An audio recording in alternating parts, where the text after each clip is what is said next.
Hi, I'm Sid Sibrandi, co-founder and CEO at GitLab, and this is the CEO group conversation. And John has the first question. Thanks for that, John. Can you verbalize it? Sure, thanks, Sid. I reviewed your video and deck and saw you're very excited about the addition of a new board member. I just wanted to get some insight into what the board selection process looks like and how you find new board members and make the decision to kind of add seats on the board. Yeah, thanks for that. Yeah, super excited to have Sunny on board. On board. There's a committee called the NomGov committee. It stands for Nominations and Government. And one of the most important tasks of that board committee is to kind of get new board members, recruit new board members.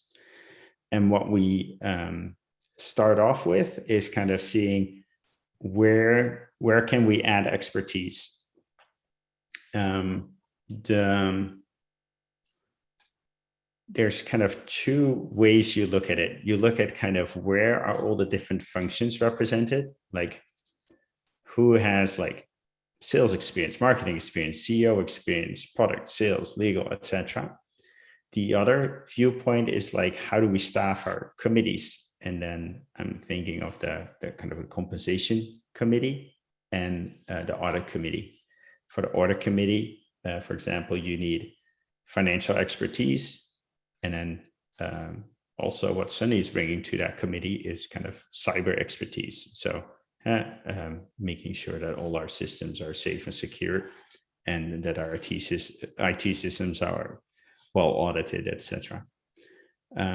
So we made a profile, and then it's kind of like recruiting executives.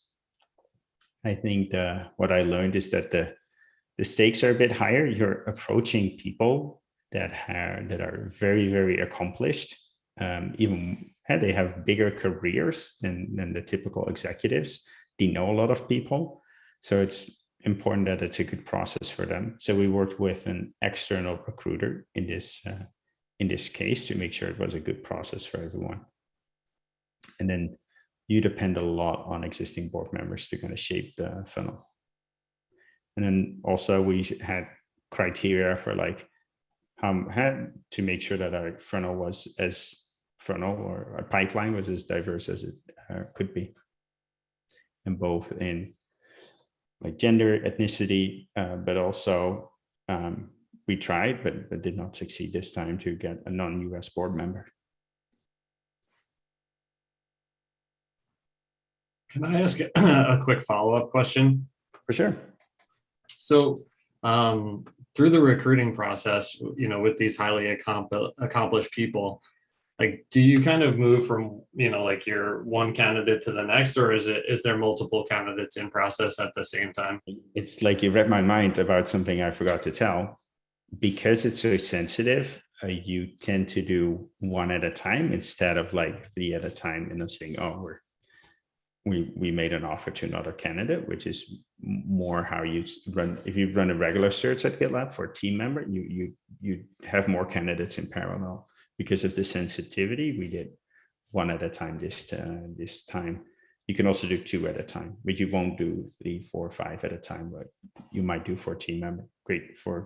Thanks for bringing that up. Also, we were not super in a rush. Like, we're super happy we got someone, but there was no hard deadline, so we could like make sure we made it a good process for people and optimize for that. Thank you. I can verbalize for Darren since he can't attend. That's so nice. Thanks, John. Darren asked, top 2 or 3 takeaways thus far from your sessions with an executive coach. We support professional coaching for managers at GitLab, so this may be useful for those considering taking advantage of this. It's funny because Darren attended the session with my executive coach yesterday. Not sure whether what that was triggered by. I think maybe Chris wants to talk about what I learned during that session with the executive coach. I think there's a video on Unfiltered that we can link with a lesson. And the TLDR of that lesson is, if something isn't quite up to the level that you want it to be, instead of delaying communication, set expectations like, hey, it's not quite where I want it to be. It's falling short here and here, but don't delay getting feedback and interaction, because if you're behind now, that's a good indicator.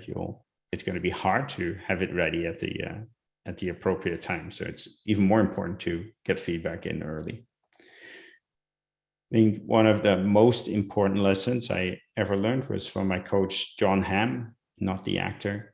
And it was when our results were falling short. We were going to be 30% short for the quarter, which is a lot. We ended up 20% short in additional kind of orders. And I was super spooked. And it was 2 weeks before the end of the quarter. And John said, look, the board will not be, they've seen startups, they know it goes up and down. So the problem is not so much, they will not focus on the result not being there, but they will focus on, do you understand why it is short and what you're going to do about it? And that sounds super simple, and it was super simple. And he said, basically what you got to do is, probably for every other day for the next 2 weeks, you should dive into the problem and figure it out. So I did that. And I gave I opened the board meeting with like, huge problem is this. And I had a flip over once in the few times in my life I used to flip over. I drew out all the stuff that was wrong and then what we were going to do about it. And then after half an hour, I paused, and then they looked at each other. And I remember Vili Ilchev said, don't do any crazy things, as in don't take any deals with bad terms to make the next quarter, because we see you're kind of on this, like, and that was it. As John predicted, results can fall short. It's about being on top of it, understanding it, and remediating it.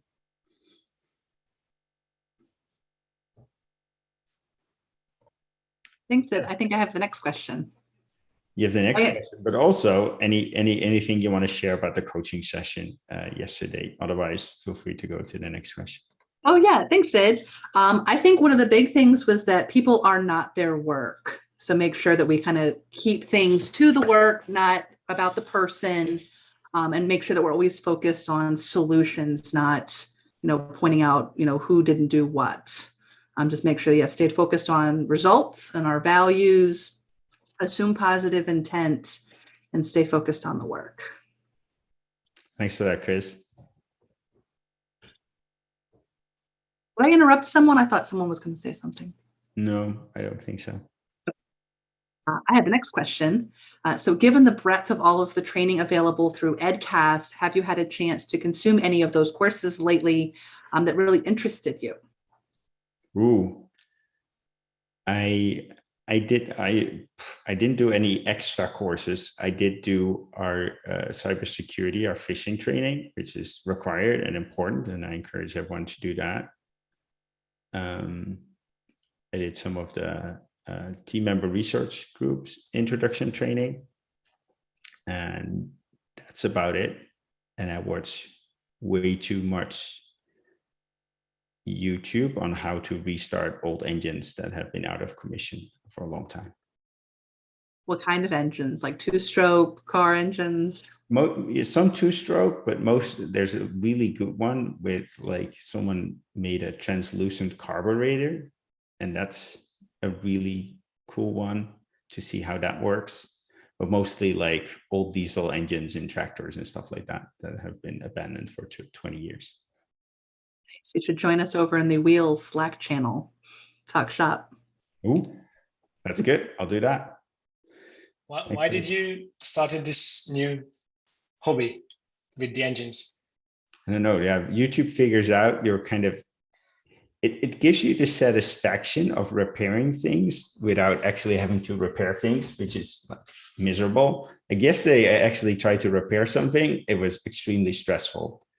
There was a power outage here.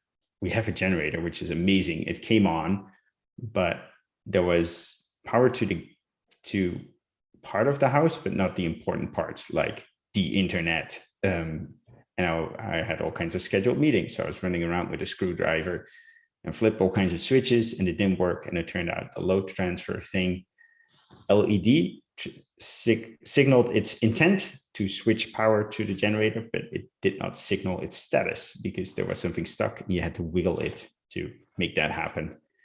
And but luckily, there was a scheduled maintenance of the generator just then, and that person did know what he was talking about. So let me show the thing that you should wiggle if your load doesn't try. By the way, this is not electrical advice, and you might electrocute yourself doing this. This part had to be wiggled. Please only do this if you're a professional. Thanks for sharing. And actually, I have the next question. You had a tweet, like, I don't know, 2 weeks ago, and then I decided I will ask this from you. Ask me anything. You said that I agree being in person for a small part of the time. I think the time should be spent on 3 things. And what I would like to ask is, like, how much time do you spend on these 3 things? Like, now I can't see the question anymore, but like hard decisions, giving each other feedback, and informal communication. Or how much would you like to spend? What do you think is the perfect and the best? I think informal communication is the most important thing. I think hard decisions sometimes need a lot of context, and it's kind of more it feels like people give slightly more information if they're in person. They'll add a little bit more context. So it might be nice, but at GitLab we take hard decisions all the time in a remote setting. I think it's more about having enough time to hear everyone's viewpoint, have time to reflect, time to look over the data once more. And then if you give each other feedback without having that kind of basis of trust that informal communication creates, it might even backfire. So I'd say informal communication is the most important thing. Thank you. Thanks for asking.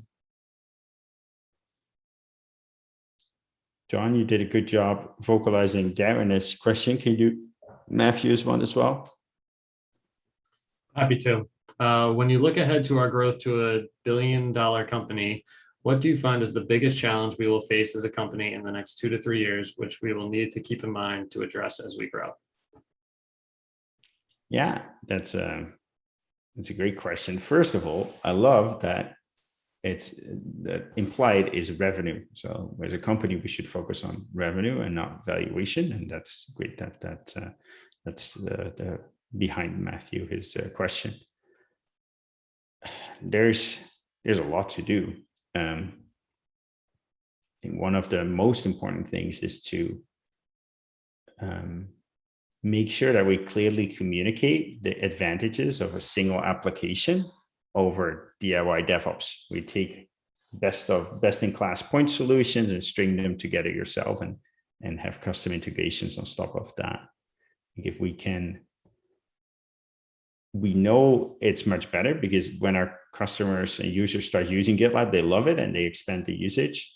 I think there's a whole, most companies are not aware yet and not convinced yet. So I think that's one of the most important things that are ahead of us. And then look, it also means everything else. It means like making sure GitLab.com is reliable. It means maturing all the parts of the product. It means doing great in sales and having great sales materials. It means staying compliant. It takes, we're 1,400 people now, so it takes a village. But I think what's really exciting is we know that people are going to figure out over time that a DevOps platform is better. What can we do to accelerate that?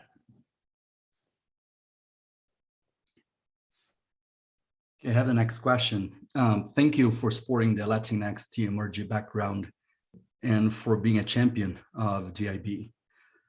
And then I ask you, in your opinion, how should we be encouraging wider participation, right? What are some actions we can take, things we can do to make a more positive impact, especially with the, it concerns me a bit, the early notice today that I got with the loss of an amazing champion. Not that we don't have other amazing people contributing to it, but what can we do to keep these moving? Yeah, so it's a great question, and thanks for keeping this video public. And in the doc, you can find the name of the person who left, and that's been an amazing person, and she did a lot to make sure that the TMRGs were organized well and had great attendance and got ahead. There's a couple of things I'm focused on. One of them is make sure that there's kind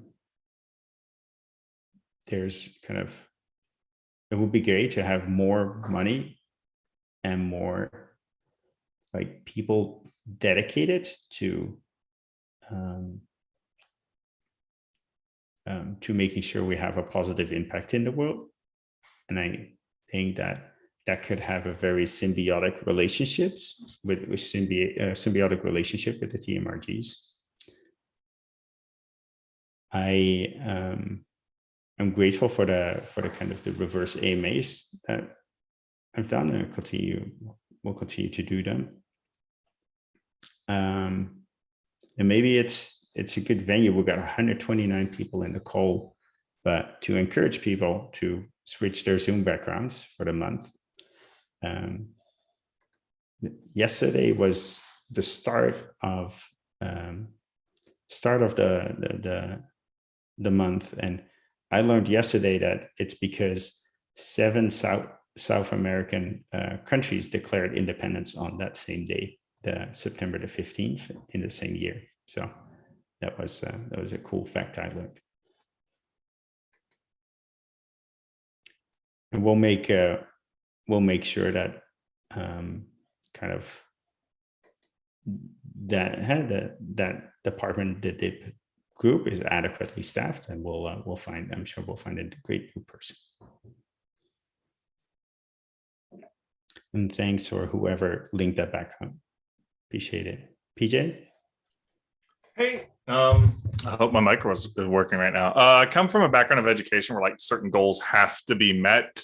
You have to cover certain materials. You have to make sure the kid's ready for the next year, because once they're gone, they're gone. And one of my adjustments to a more corporate world is being okay with like our OKRs, our quarterly goals, not always being green or not really hitting the mark. And I was wondering if there was any advice for moving into that mindset. I get like nervous and anxious that I'm like I get the feeling like I'm not getting my kids prepared, if that makes sense, from my previous job. So how can I make that adjustment in my mind? Yeah. The mental model I use is, you want to, like, every outcome is a distribution, and there's no part, like, it's not going to look like there's the point where you're 100% sure that something will happen is the long tail to the, in my mind, the left. And it's like, it's a super not ambitious goal. So if you're going for 100%, you'll set goals that are way too low. So it's much better to aim for a goal that's not even at the 50th percentile, but at like 70% sure you're going to hit it, because it's better to kind of aim for the mass of the probability distribution than to be out in some weird tail. It's like, we've seen, for example, in engineering, when we said, hey, you got to be sure you ship everything. Our plan was half as much. And the weird thing was the rate at which we accomplished things was not significantly higher. It was about the same 70%. So it's just hard to get stuff done. So at least get 70% done of an ambitious goal. That's way better than getting 70% done of a goal that's half done. Does that help, PJ? Absolutely. Thank you. May I try to get more clarification on that? Yeah, Is for that- sure. So the idea is here that getting back to the original setup of education is that you don't aim just to set up your kids for the next year, but you aim to set up your kids to be straight A's for the next year. And then you fail to 70% of that. Something around those lines, that's what ambition would mean. Yeah, I think that's an interesting way to look at it. And I'm not sure straight A's is the 70 percentile. It depends a bit on your kids as well, I guess. Yeah.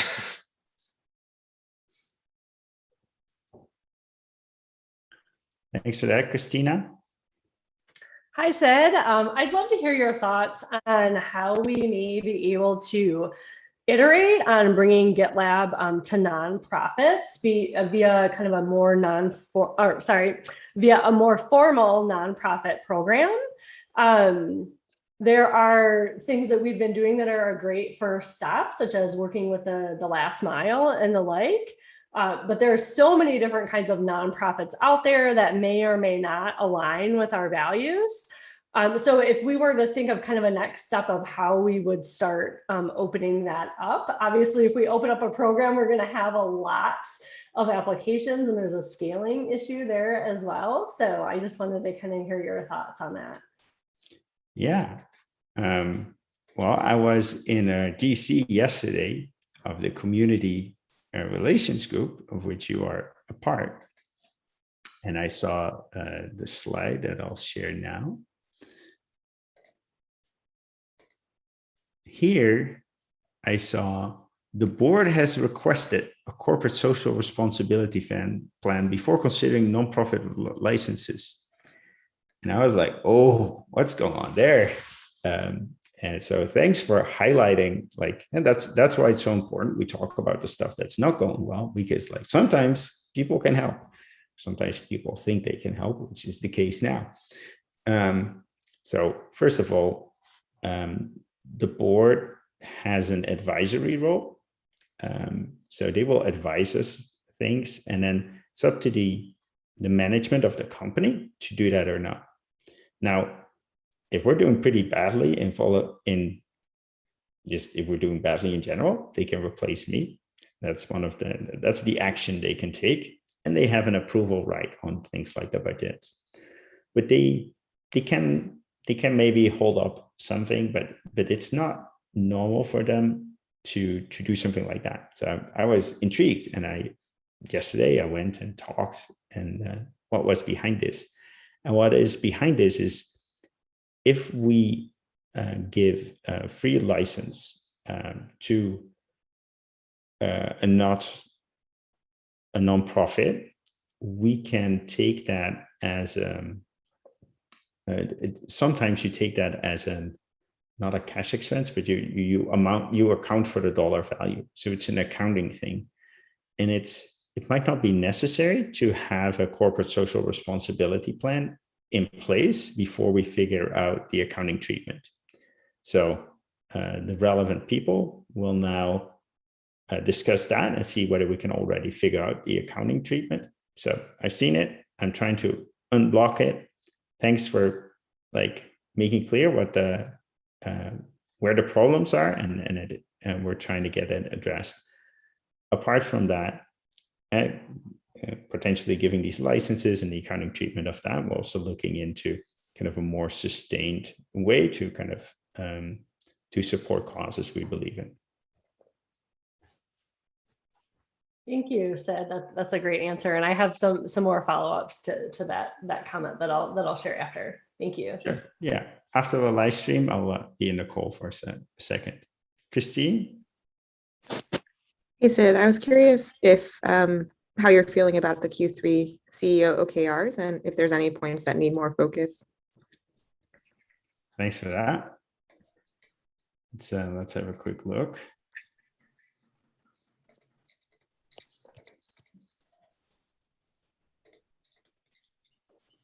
I'm not sharing the right thing. Sharing the right thing now. So think we're doing well here. We very much, so GitLab Managed is the future. And I think Project Horse is making great progress, and thanks to the people in that team, Madden, Andrew, Josh, and everyone else who's contributing there. I think there's a lot of focus on the reliability of GitLab.com, and a lot of people are now spending time kind of working on infra dev issues and things like that. So a lot of work on the conversion from free. Some of these initiatives are starting to pay off. I love a product as an ambitious plan for a registration tier, for example. I'm super encouraged by that. And also the work on like improving the golden page is super exciting. Yeah, so I think we have the right set of OKRs. We're making progress. Your question was any points that need more focus. We're gonna achieve 70% of them. PJ asked the question. They set some really ambitious goals, and they're not going to get dinged for not achieving them. But what I really liked is that education and L&D group came back to me with like, we looked at the data and the stuff we're doing with you, no one is watching it, so we're going to stop doing that. And I'm like, wow, that's amazing, because like it's so important to say no to stuff so that you have time for the stuff that works. So I'm really encouraged by the data-driven focus that they have and kind of their focus in activities. So I'm excited, and I'm very positive. We'll do great this quarter. Thanks, Sid.